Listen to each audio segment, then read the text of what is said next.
pasado 31 de enero se creaba la Federación de Asociaciones Empresariales de Talleres, Automoción y Movilidad de Andalucía, FAETAM, y tenemos aquí en Cádiz, porque es de aquí de Cádiz, a su presidente, a Luis Cabello. Muy buenos días. Muy buenos días. Te corrijo, Natanael, no soy el presidente de ah. FAETAM, soy el representante en Cádiz de FAETAM. Ah, bueno, no, ojo, de Fenca. Ojo, claro, no. El presidente es de Córdoba. Vale, no, pero vamos. Pero bien. Aquí, bueno, buscaremos... No pasa nada. Pasaremos... Un cargo menos, me viene bien. No, pero bien. mejor. Pues entonces, compañero, para el rótulo, ya lo sabes. ¿Te ponemos como portavoz en Cádiz? De FAETAM o de ATRA. O de FAETAM o de ATRA. Sin problema ninguno. Bueno, pues corregido y en escaleta y también en el rótulo, pues bienvenido. En este caso, como portavoz. Muy bien, pues nada, se creó FAETAM, que está dentro de la Confederación de Empresarios de Andalucía, a través de FENCA, que es la Federación de Empresas del Metal de la provincia de Cádiz, como todos sabemos. Y dentro de ella está ATRA, que es una de las asociaciones de talleres de la provincia, ¿no?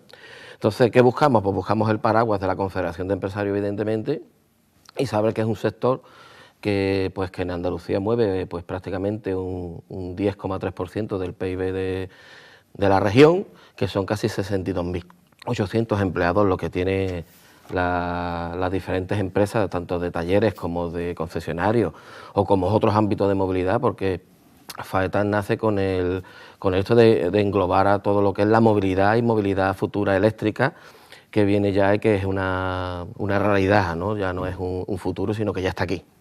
De todas formas, datos, ¿no? En el caso de las matriculaciones han caído un 5,4% el pasado año 2022 y en un total de más de 813.000 unidades vendidas.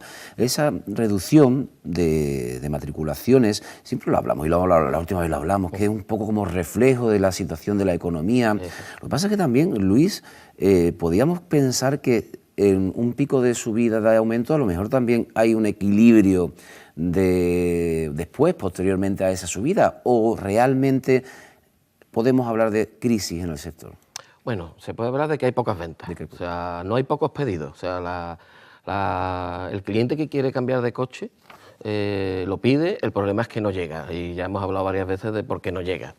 No llega porque tenemos la crisis de los microchips, la crisis del transporte, los precios elevados, y sobre todo hay un problema, y es que las propias marcas se están adaptando a las nuevas tecnologías. Un hecho curioso, el otro día hablaba con un estamento oficial que tiene que hacer una licitación y tiene que pedir unos coches y los quiere híbridos, y de repente dice, es que ya no nos sirven híbridos, son eléctricos todos, tenemos que cambiarlo todo y tenemos que funcionar de esa manera. Pues eso mismo está ocurriendo en las marcas de los fabricantes, ¿no? Que en Europa se está adaptando toda la fabricación del eléctrico. De hecho, en España pues van a venir varias fábricas de batería, como se está anunciando a través del PERTE, y las fábricas tanto de Ford o las fábricas de los fabricantes que hay aquí, como son Ford, Renault, Grupo PSA, Mercedes y otros que hay de pequeño volumen, o sea, incluso en Martorell, que es la más grande, y en Landhaven está Volkswagen, pues se están adaptando a fabricar vehículos eléctricos, y lo que tenemos que lograr es que ese vehículo eléctrico despunte y empiece a funcionar, ¿vale? Hasta el 2035 se pueden vender vehículos de combustión, evidentemente.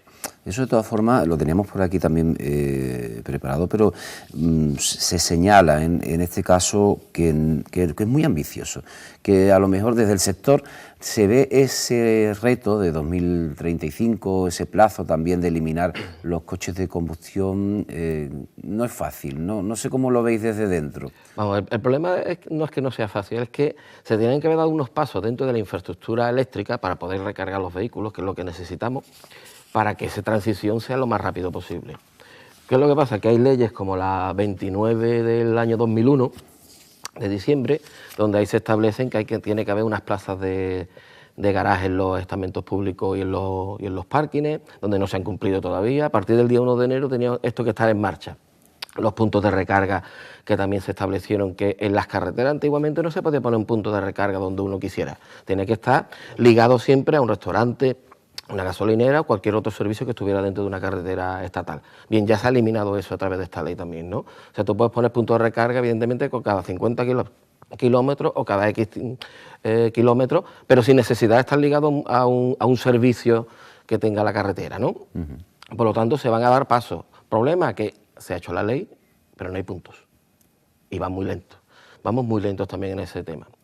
De hecho, en Cádiz Capital todavía no tenemos ningún punto público que yo diga, ¿me puedo enchufar aquí o puedo estar aquí haciendo? Lo hay en gasolineras, claro, también, pero no lo hay en la calle. En la calle no hay nada. En una plaza que tú digas, bueno, allí al lado de Diputación que hay varios aparcamientos, vamos a poner un punto. Pues no está el punto. No puedo llevar allí mi coche. Hay puntos, evidentemente, pues mira, en la ITV hay 2 puntos, en los aparcamientos de masa en el interior varios puntos, en Canalejas también he visto que había 2 o 3 puntos, pero el exterior, lo que es una plaza normal y corriente de alguien que no quiera entrar en un parking o algo, no puede enchufarse a eso. Sin embargo, comerciales también. Exactamente. Y sin embargo, en Sevilla sí nos han adelantado, en este caso, hicieron una licitación donde van a instalar 755 puntos de recarga en la calle. ¿Pero qué exigencia a la hora de la instalación de esa infraestructura? Un aparcamiento, claro, estamos hablando de un punto de recarga, pero tiene que haber un acceso, no puede ser un aparcamiento habitual. Puede ser un aparcamiento en la calle sin problemas. O sea, lo único que hay que liberalizar, que también había una ley que ha liberalizado todo eso de lo que es la comercialización para puntos de recarga, ¿vale? Que es la 184 del 2022, del año 2022, donde se libera lo que es la prestación de ese servicio. ¿Para qué? Para que cualquiera que sea comercializadora pueda comercializar a través de puntos de recarga en la vía pública ese servicio hacia los vehículos. ¿Qué es lo que pasa? Que necesitamos que se agilicen realmente las licitaciones para que eso exista en la vía pública, que tú vayas en la avenida y cada 20 plazas te encuentres un poste y puedas poner pues a izquierda y derecha 2 plazas de aparcamiento para 2 coches eléctricos. Evidentemente no se pretende una transición brutal porque es imposible. De hecho, todavía los coches eléctricos son caros, tienen sus ayudas Moves 3, que van hasta los 7.000 euros si achatarras el coche, pero que ahora mismo son caros esos coches. Y tenemos el miedo de lo que siempre decimos, que la autonomía. La media realmente de circulación de una persona que utiliza el coche y puede estar trabajando con él, en la zona de la Bahía de Cádiz son 150 kilómetros. Los coches actuales están en 300 kilómetros ya de autonomía y subiendo, con lo cual pues sería viable. Tampoco un coche de gasolina tiene autonomía, sin gasolina. Exactamente. Y está toda la gasolinera en el camino, ¿no? para la recarga. Hombre, lo de los coches de gasolina, si recordamos antiguamente, había coches que tenían hasta 100 litros de gasolina, 100 litros de diésel, y uno decía, he ido a Barcelona de un tirón. Bueno, pues, por seguridad, ¿cómo se hizo para que no pasara eso? Se redujeron los tamaños de los depósitos. De hecho, están en 42 litros, o lo máximo en 50, ¿para qué? Para que te pares. Cada X tiempo, cada X kilómetros, tengas que repostar o tengas que parar a descansar, por seguridad. Claro, por seguridad del propio conductor y de los que van dentro y los que van fuera, circulando afuera también, claro, lógicamente.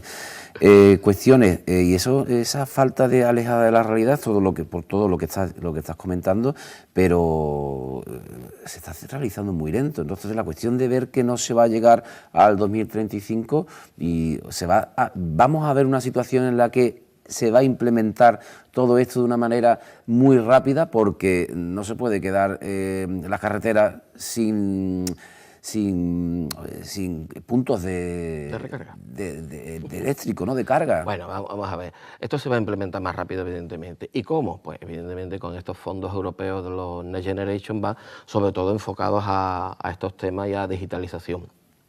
Eso es lo que nos va a acelerar realmente, ¿no? El que se liberen esos fondos y empiecen realmente los ayuntamientos a tomar conciencia y algunos estamentos privados también a cambiar su flota.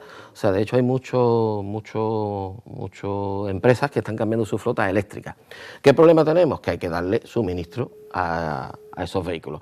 Y ahí es donde también tenemos otro talón de Aquiles, ¿no? Hay que buscar la manera de suministrar, como dependemos de renovables, dependemos de sol, viento, agua y lluvia, para estas cosas pues tenemos que estar pendientes también de que lo más caro en un sistema de este tipo es las baterías para poder almacenar. Y por desgracia la energía pues no se almacena tan bien como queremos nosotros para poder guardarla para los coches, ¿no? Y los precios también de los vehículos es complicado. Hacer frente al cambio, a la renovación de un vehículo, si encima el cambio de la renovación, por mucha buena voluntad que pueda tener el ciudadano, pues a lo mejor no puede, ¿no? Eso lo va a abaratar evidentemente en el momento en que la producción se aumente. Esto es como todo, ¿no? Antiguamente pues pagábamos casi 3 millones de pesetas por un coche que no traía de nada, no traía ABS, no traía airbag, no traía de nada, y ahora pagamos los mismos 3 millones en euros pero trae de todo. Entonces, ¿qué nos lleva esto? Al abaratamiento a través de la masificación de la producción. O sea, aumentar la producción hace que abarate los costes de esa misma pieza. Por lo tanto, el coche eléctrico se va a abaratar en el momento que empecemos a fabricarlo en mucha más intensidad. Y eso es lo que va a pasar antes de 2035, que las marcas van a llegar antes a ese punto. ¿Qué es lo que pasa? Que, como siempre, Europa está rompiendo una lanza, y el problema es que hay a lo mejor otros continentes o otros estamentos comerciales, como son la zona de Latinoamérica o la zona de Estados Unidos, la zona propia de Asia, pues que no van a ese ritmo. Entonces nos vamos a encontrar como, por ejemplo, paradigma donde el grupo Renault va a fabricar aquí vehículos eléctricos, pero el mismo grupo Renault, la alianza que tiene con Nissan, va a diseñar una empresa para fabricar motores de combustión que no va a vender en Europa. Los va a vender en África, Asia, América Latina y posiblemente Estados Unidos. Con lo cual la misma empresa apuesta por un lado en una cosa y apuesta por otra, por no perder negocio en otro lado. Entonces, ese es el problema de este planeta, que no vamos al mismo pie todos. Y eso hace que nuestros coches eléctricos, que vamos a ser los primeros en este continente, pues sean más caros. Y otras opciones, aparte de la electricidad, está el motor de hidrógeno. Eso no se está apostando, no se está apostando. ¿Es factible también tener esa otra opción? Que se vea, en vez de ya, bueno, que los híbridos, ¿no?, que puedo utilizar, pero que se vea salir vapor de agua de los tubos de escape. Vamos a ver, eso no es como nosotros lo pensamos, un motor de hidrógeno. El motor de hidrógeno es un motor eléctrico. O sea, el futuro es eléctrico y todas las marcas van a apostar por un motor eléctrico, que es lo más fiable y lo más seguro. ¿Dónde está el problema? En el suministro de la electricidad.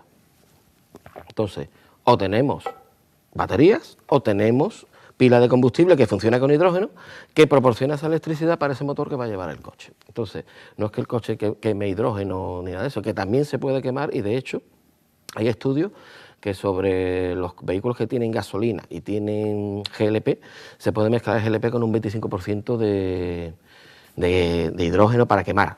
Con lo cual, ojo a este 2035 también, que si se descubre que podemos quemar hidrógeno, que podemos producir una combustión pero más controlada, evidentemente, y menos nociva para el medio ambiente, lo mismo se alarga el plazo por eso, ¿no? Porque podemos quemar otro tipo de combustibles sintéticos que no contaminen tanto como las gasolinas que provienen de combustibles fósiles. De todas formas, también hay que vender los coches. ¿Y dónde se venden? En los concesionarios, Eso. En principio, vamos, ¿no? De momento, en los concesionarios. Se alerta de la pérdida de empleo en los concesionarios en este 2023, y es toda una cadena, es una consecuencia de lo que hemos estado hablando hasta ahora. Esto es una cadena que no solo son las concesiones de coches, sino ten en cuenta que las concesiones de coches son de las casi 20.000 empresas que creo que tenemos en Andalucía, son unas 2.000 y pico. El resto son talleres que el 34% tiene entre 1 y 5 empleados, ¿no? Y si nos vamos hasta 1 y 9, estamos hablando de que el 53% de las empresas que trabaja y mueve el 10% del PIB de la región, pues está trabajando en este sector, ¿vale? Y no está en la venta, está en los talleres. ¿Y qué le pasa a los talleres con el vehículo eléctrico? Hablamos siempre de que los talleres pues, son un sitio donde hay problemas para trabajar por la prevención de riesgos laborales, hay elevadores, hay grasa, hay productos nocivos como la gasolina, que si se inhala también es nociva, o los aceites. Pero lo más nocivo que ha entrado, o lo más peligroso que ha entrado en un taller, es un coche eléctrico. ¿Por qué? Porque la formación que requiere un coche eléctrico no es la misma que requiere un coche de combustión. Vamos a ver, cualquiera puede ir a un chalecito y tocar su coche de combustión, pero cualquiera no puede tocar un coche eléctrico, porque lo puede matar directamente. O sea, una batería está a 400 voltios en continua, o también trabajamos en la carga, estamos trabajando en la alterna a voltaje alto. Entonces, te dura milisegundos que te pase la corriente y te has quedado frito. Y eso requiere una formación, requiere un material, unos guantes aislantes, requiere una manta en el suelo aislante, requiere que tengamos unas distancias, unas pegatinas en el coche, o sea, todo eso. Y ahora vamos a los talleres que no están formados. Entonces los talleres necesitan, pues a lo mejor subvenciones para la formación, subvenciones para adquirir equipos que estén aislados, hasta las herramientas que hay, la típica destornillador, hay que tener un destornillador que aguante 1500 voltios. ¿Por qué? Porque estamos trabajando en tensión allí. Y entonces tú tienes que tener una zona dentro del taller también preparada para eso. Todo eso son costes añadidos a un sector que o son autónomos, claro, o tienen pocos empleados, o realmente han estado sobreviviendo. Venimos de una pandemia que nos dejó parados casi 3 o 4 meses, ¿no? A algunos. Decíamos que las matriculaciones habían caído 5,4% en el pasado año 2022, pero vamos a ver también las ventas. ¿Qué tipo de vehículos? Porque en el caso de turismo y todoterreno, pues hablamos de, en diciembre, a final de año, 14,1% de descenso, conforme a lo que se había vendido anteriormente, ¿no? Pero también en el caso de los vehículos comerciales, se consigue un repunte, suben en los comerciales y también en los vehículos industriales, autobuses y autocares. ¿Qué ocurre cuando el consumidor medio, la familia desciende, pero sin embargo existe una inversión por parte de comerciales y servicios en este caso? Eso es muy sencillo. Estamos en la transición que decimos ecológica. Entonces, aquí mismo lo hemos comprobado, tenemos vehículos que ponen híbrido muy grande, ¿no? Y hemos desechado esos antiguos autobuses que contaminaban y eran diésel. Entonces, ¿por qué crece el sector comercial y por qué crece el sector de servicios, autobuses y camiones pesados? Pues evidentemente porque estamos eliminando vehículos antiguos y estamos haciendo una transición hacia el vehículo híbrido o híbrido enchufable dentro de ese sector. El comercial, pues hay unido a las zonas de bajas emisiones que van ligadas a las 149 ciudades que tienen más de 50.000 habitantes en España, pues evidentemente se restringe el acceso sin vehículos de emisiones cero o bajas emisiones. Por lo tanto, ¿qué pasa? Que el fabricante que tiene que vender aquí una furgoneta o tiene que vender un vehículo comercial, lo está encaminando a un híbrido o lo está encaminando a un eléctrico puro y duro. Antes, una furgoneta eléctrica duraba 100 kilómetros, ahora duran 380 kilómetros y pueden repartir perfectamente, las zonas de la bahía lo harían perfectamente, ¿no? Y con unas cargas similares porque la batería cada vez pesa menos. O sea, uno de los elementos que hace que tengamos menos autonomía, aunque parezca mentira, no es poner una batería más grande, es que la batería pesa más. Entonces lo que se están buscando es tecnologías nuevas en las baterías tanto de autobuses, camiones o vehículos normales, ¿no? Se va a tender a una batería seca que pesa poco, pero que almacena mucho más, con una nueva tecnología, donde además no van a necesitar litio, con lo cual tenemos ya otra ventaja, que el litio, pues en el 2040 había unas previsiones que se acababa y parecía la hecatombe para los coches eléctricos. Bueno, pues se están caminando con baterías secas sin litio. Bajo peso, alta capacidad, más autonomía. O sea, es el futuro. Y uno de los equilibrios justamente que se intenta buscar, se habla de sostenibilidad, se preocupa por las consecuencias del medio ambiente, pero claro, ese debate, por un lado hacemos vehículos o se construyen vehículos más limpios, pero las baterías una vez que tienen, no sé, la vida que tendrá, ¿qué se hacen con ellas, no? Pues mira, hay muchas maneras de segunda vida, ¿vale? Se me ocurre una significativa en París, en el Sena. Las farolas que hay en el Sena, alrededor del Sena, son de baterías de Toyota Prius, desechados, y tienen una segunda vida que lo que le están dando es almacenan energía a través de placas solares y la almacenan y es suficiente para un grupo de farolas de ese río, ¿no? En este caso, ¿qué se está haciendo con otro tipo de baterías? Pues las instalaciones solares de chalés o de casas normales y corrientes, que antes tú tenías que comprar baterías, para lo que se está haciendo es reciclar una batería de coche para darle ese uso como segunda vida dentro de una vivienda o dentro de una instalación que es fotovoltaica para que tengas batería. Con lo cual, vamos reciclando sobre reciclando. Es verdad que estamos alargando la pelota, tirándola para adelante. Tarde o temprano tendremos que asumir que las baterías hay que reciclarlas de otra manera. Se está trabajando en eso, evidentemente, y se están descubriendo nuevos sistemas donde se van reciclando. Mientras las usamos en segunda vida o en otros usos, ¿vale? Que requieren menos intensidad. Ten en cuenta que un coche necesita una intensidad dependiendo del volumen del coche, hasta 12 kilovatios, 30 kilovatios, 55 kilovatios en un camión para que tenga fuerza de hora. Entonces estamos hablando de que a lo mejor una bombilla necesita menos y por lo tanto esa batería puede ser a lo mejor eterna en esa bombilla o en esa farola. Descenso de matriculaciones, como decimos, al final, con el año 2022, al término del año. ¿Qué tendencia en este primero de año, estos 2 primeros meses de año? Hoy mañana es festivo, ¿no? Pero mañana concluimos el mes de febrero. ¿Cómo se prevé, cómo se ve con estos 2 meses el desarrollo del 2023? Pues mira, la verdad es que el año ha empezado con un pequeño repunte, bajito, pero ¿Pero por qué? Porque las entregas se han acelerado, o sea, ya los fabricantes están empezando a tener menos problemas de, como hablamos antes, de microchip, de transporte y de todo, y por lo tanto las entregas que antes estaban en 1 año o 2 años, en algunos modelos, se están acortando entre 7 y 8 meses. Con lo cual vamos caminando hacia una normalidad del sector. Eso implica que las matriculaciones aumenten, evidentemente. Y se está normalizando el tema también de los precios un poco, porque al tener más transporte bajan los costes. Y hay muchos costes que había repercutidos en los coches por culpa de realmente que había 3 o 4 navieras nada más. Ahora hay muchos más barcos y por lo tanto ese coste de traer un coche, por ejemplo, si traemos un coche de China, que son muchos de los que vienen ahora mismo al mercado, algunos eléctricos, pues se le incrementaba el precio en casi 1.500 euros de transporte. Cuando a lo mejor un transporte de 400 euros, que era lo que había antes, pues evidentemente te va reduciendo los costes. Entonces todo eso influye. Influye que tenemos un parque muy viejo. Y influye que la gente ya está cogiendo conciencia ecológica y quiere un coche que tenga una tecnología por lo menos que sea eco y que le permita circular por las zonas de bajas emisiones con la etiqueta eco o la etiqueta cero.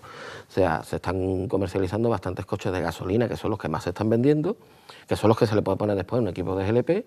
Está aumentando sobre todo la venta de eléctricos y la venta sobre todo de híbridos. Y dentro de las varias tecnologías que hay ya de híbridos, que son los híbridos light, los híbridos enchufables, los híbridos lo llaman ellos los strong hybrid, que son los híbridos grandes que no son enchufables, y luego tenemos más tecnología de electrificación completa o electrificación con autonomía extendida, que son los que tienen una pequeña batería y un motor térmico que no va a las ruedas, no gasta combustible mecánico, sino que lo que hace es mover un generador, le da corriente a las baterías. ¿Qué pasa? Que todas esas tecnologías, nadie es eterno. Dentro de unos 13 años no venderemos esos coches, pero hasta el 2050 pueden circular. Y los coches ya no están hechos para que duren 20 o 30 años como antiguamente, y hay algunos clásicos por ahí que andan, ¿no? Y que ojalá sigan andando porque son una maravilla. Entonces tenemos que saber que nuestro coche que compramos hoy tiene fecha de caducidad, pero que son 14 o 15 años. Ojo, que tenemos coches en la calle que tienen esos 14 o 15 años ahora mismo y están andando, ¿no?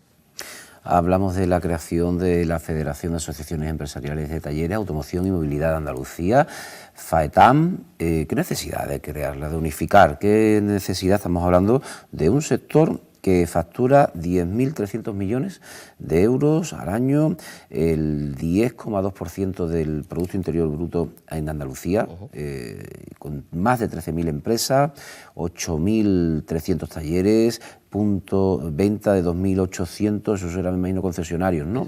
O tiendas. O tiendas, claro. Y hablamos de empleo también, 62.800 trabajadores, 6.500 autónomos. Es potente si hablamos que es un reflejo de cómo va la economía, la cuestión de las matriculaciones y demás. Toda la industria que hay detrás no deja de ser parte también de ese reflejo. Exacto. Por eso se crea FAETAM, para que sea una única voz. Como siempre hay otras voces, evidentemente, y están ahí, pero somos una voz que tiene peso, porque evidentemente un peso de un 10% en una economía como la andaluza, que es casi como un país como Portugal, pues es un peso específico bastante grande, y esos 62.800 empleados pues nos da también peso. O sea que muchas veces hablamos de empresas de 1.000, 2.000 empleos y nos ponemos nerviosos, y ahí tenemos 62.000 personas trabajando, ¿no? Entonces, ¿para qué sale? Pues surge para tener una sola voz delante de la Junta de Andalucía, o ante cualquier otro estamento, o ante cualquier diputación, ayuntamiento, o lo que necesitemos para hablar con una única voz y buscar lo mismo para todos, porque realmente lo que buscamos aquí es que haya un empleo estable, un empleo de calidad, que esos autónomos, que son casi el 10% de esos 62.800 empleados, y posiblemente esos autónomos tengan a su cargo a 9, 10, 5 de esos 62.000, pues pueden permanecer en su negocio y seguir adelante todos, ¿no? Y darle las herramientas oportunas y la formación que necesitan para afrontar los nuevos retos. La pata que hemos puesto de movilidad, pues ya hay otros segmentos de movilidad, como puede ser motocicletas eléctricas o incluso los patinetes eléctricos. Por eso está la movilidad también metida dentro de esta federación, porque tenemos que mirarlo todo en global, ¿vale? ¿Y qué exigencias de las primeras? Hablabas de esa acción de lobby, ¿no? De hablar con las administraciones, de exigir. ¿Cuáles son los cambios? ¿Qué necesidades inmediatas hay dentro del sector? Hombre, pues los talleres, como ya he hablado antes, la necesidad inmediata es formación. Formación y equipamiento de taller, ¿no? O sea, si tú creas unas subvenciones para que los talleres que van a reparar esos coches, los empleados, estén formados para que la ley de prevención de riesgos laborales, pues la tengamos ahí presente y también tengamos la única legislación que hay, por ejemplo, para un coche eléctrico es o el reglamento de baja tensión o la ley de prevención de riesgos laborales, con lo cual te quedas un poco ahí. Entonces hay que crear una legislación específica de este sector y que realmente regule lo que son los talleres y la seguridad de los empleados y de los usuarios también, ¿no? Y por otro lado, evidentemente, pues subvenciones para hacer ese cambio tecnológico dentro del taller y esa formación específica, que es fundamental tenerla. Y no son formaciones baratas, son formaciones caras y requieren tiempo y requieren instalaciones acondicionadas para poder tocar vehículos con alta tensión. Pues Luis Cabello, muchas gracias por estar esta mañana con nosotros y nosotras, con todas y todos en Ángulo Abierto y hacer esta mirada al mundo de los concesionarios, talleres y con la creación, sobre todo, con la justificación de la creación de la federación a nivel de Andalucía. Gracias. Gracias a vosotros y a ti, Natanael.